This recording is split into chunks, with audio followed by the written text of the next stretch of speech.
Hey, what's going on my social media folks out there? Back for another video on the KT Hoops channel. Today I wanted to talk about the biggest winners and losers of the 2020 free agency class. Now that 95% of the rosters have been filled for the most part, I think it's time to break down who are the biggest winners and losers of the 2020 free agency class. So I wanted to start out by talking about the biggest winners in this class. And for me, being a huge Laker fan, I think that they were the biggest winners in this 2020 free agency class. Some of the moves that they were able to make, bringing in the reigning sixth man of the year, Montrezl Harrell, the backup or runner-up sixth man of the year in Dennis Schroeder, and signing solid veterans such as Wesley Matthews and Marc Gasol. So I wanted to start out talking about, let's go with Montrezl Harrell. He last year averaged 18 points and 7 rebounds a game. And Montrez brings that grittiness and nastiness to the Lakers that they haven't had. I can't remember maybe since the Ron Artest days or Metta World Peace. Not saying on a defensive standpoint, because Trez does have his issues defensively, but he will be able to mask a lot of those deficiencies with AD being back there to back him up, and this defensive scheme that the Lakers have. I've been hearing a lot of people talk about, well, they may have got worse defensively, losing pieces like Avery Bradley, Dwight Howard, JaVale, Rajon Rondo, Danny Green, and Dwight Howard. But everybody was saying the same thing last year. Who are the Lakers going to be able to guard on the perimeter last year at this time? Well, of course, it's been kind of anomaly. I'm talking about the summertime. They said, who would the Lakers be able to guard after missing out on Kawhi? But to me, it's the defensive scheme that the Lakers and Frank Vogel and his coaching staff brings out, and enables these players to be able to hide their deficiencies. Defense, a lot of the times, is not about having the best individual defender. It's about your schemes, your positioning, what defenses you choose to run, if you choose to go zone, if you choose to go man-to-man, if you choose to press, or so forth and so on. It's about your scheme along with your personnel. So with Trez, I think he's going to be a lot better with the Lakers in this offense or defensive scheme because of what he has behind him in AD, and he didn't have that presence with the Clippers. Their only big man was really Zubac, and so that is one thing that I think will help Trez being here. Then you bring in Schroeder to replace Rondo. Schroeder is another guy that put up 18 points last year, and he is a firecracker off the bench. It reminds me a lot of for my old school guys, Vinnie Johnson, Ricky Pierce, and those type of guys, to instant offense off the bench. You can pretty much plug him anywhere, and he's going to bring in points off the bench quick. And he can also create, dish, that pick and roll with him and Harrell. That's going to be something to see with that second unit. And so Schroeder also being 27, him and Trez being both right around AD's age will bode well for the Lakers also. Then bringing in those two veteran guys in Marc and Wesley Matthews. Just veteran presence. They know how to play in the league. They know how to play off LeBron and AD and star players because, Mark was with Kawhi 2 years ago in Toronto. And then Wesley was with Giannis last year. So these guys are just going to plug and play. Wesley will be the guy that was standing for Danny Green. And Mark, will step into that center position that JaVale and Dwight are leaving behind. But the thing about Mark is he can actually step out. Fantastic passer from the post. You may be losing a little bit of rim protection with Mark, but defensively on the pick and roll, he is smart enough to be able to get around, give the guards time to recover back to their man. So you're not losing as much as people are, trying to plug, say, with Marc Gasol compared to JaVale and Dwight.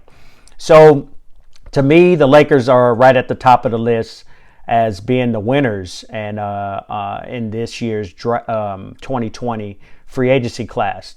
Number 2 on my list was the Atlanta Hawks. I thought the Atlanta Hawks really made a strong push by signing Danilo Gallinari, Rajon Rondo, and Bogdan Bogdanovic. So that's another tongue twister for you.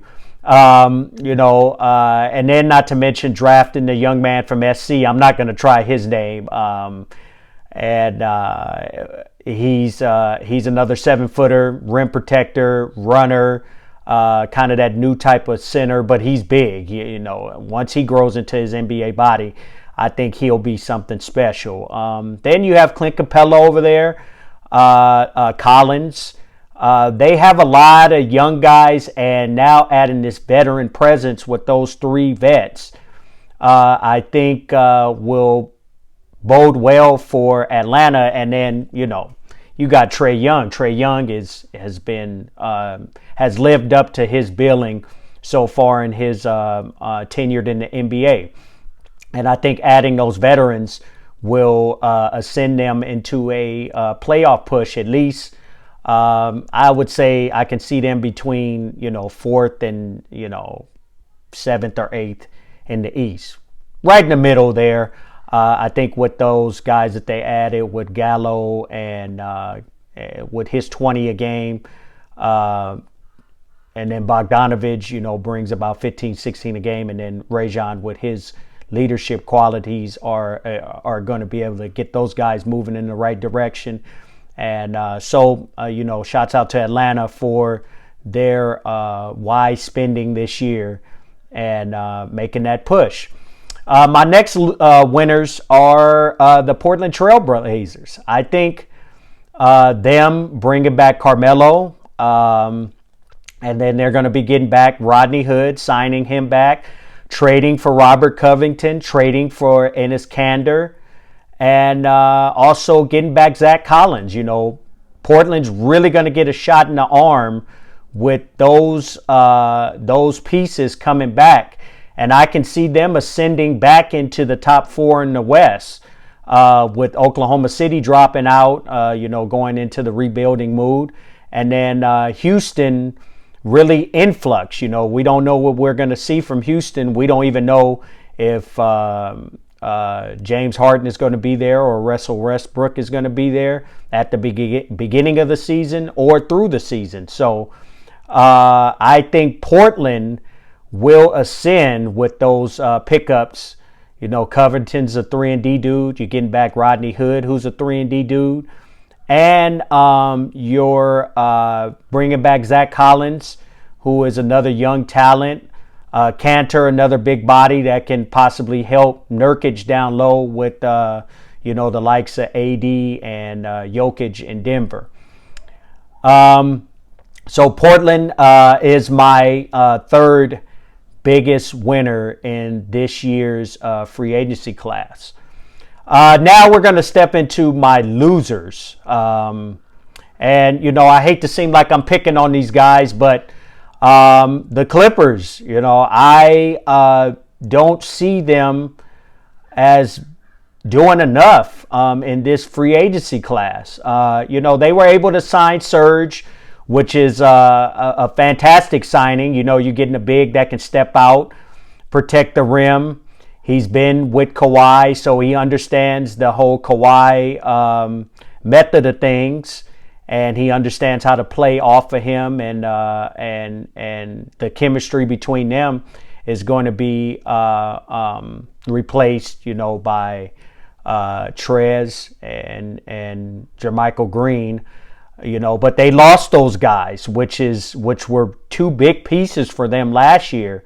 And also losing Landry Shamet, you know, he's another shooter that spaced the floor. You know, they were able to add Luke Kennard, which is a decent piece, but he's not the point guard that you were looking for to really anchor that offense. And to me, you know, I was listening to Shannon, and he said the same thing that I was wondering. What is the Clippers' identity? You know, are they going to be that tough, hard-nosed team? Are they going to be, you know, a Kawhi, you know, kind of just do your business type team? Or, you know, are they going to be a defensive stopper? I don't know what their identity is. And now I'm hearing they're talking about their shopping Patrick Beverley and Lou Williams. So, to me, they're right at the top of my list as the biggest losers in the free agency class so far. And like I said, 95% of the rosters are filled up. Next on that list is the Hornets. And I don't understand what they're doing. You gave Gordon Hayward $120 million over 4 years, and this guy hasn't proved himself to stay healthy. And also, I just don't know. You know, you're bringing in LaMelo, and you've already paid Rozier, which I'm hearing they're maybe shopping him to the Clippers or somewhere. And then, you know, you got Devontae Graham, who's also there that, you know, you may have to pay. But, you know, the Gordon Hayward thing, I don't understand. So, and to me, they're not going to make any serious push, but them giving Gordon Hayward that $120 million, just I don't get it. My next one is the Milwaukee Bucks. You know, signing Drew Holiday, bringing in or trading for Drew Holiday, signing I think it was DJ Augustine. Were good pickups, but still nothing really that just moves the monitor for them to keep Giannis. So I don't. That's another one I just don't understand. I don't know what they're going to do. They traded away their future by trading away those 3 draft picks. So I don't understand what Milwaukee is also doing with you know, their free agency class, and also trying to improve and trying to keep Giannis there. You know, I guess they thought with the Drew Holiday thing that, and they did try and get Bogdanovich, but that trade fell through. So to me, they, you know, they're losing also with not bringing in any really huge pieces, just guys that, you know, are just going to really fill out the roster. You know, Drew Holiday is cool, but he's not going to really be that guy to say, hey, Giannis, we're going to be able to take you to the next level. So those are some of my biggest winners and losers of this year's 2020 free agency class. Give me your take, give me your feedback, and let me know what you think in the comment section. Don't forget to hit the like and subscribe button, and hit me up in the comment section. Let me know what you want to talk about. We're getting closer to the season. Training camp is in like not even 2 weeks, like a week and a half. So let me see you. And thank you for being here for another video on the KT Hoops channel. Have a good day. Peace.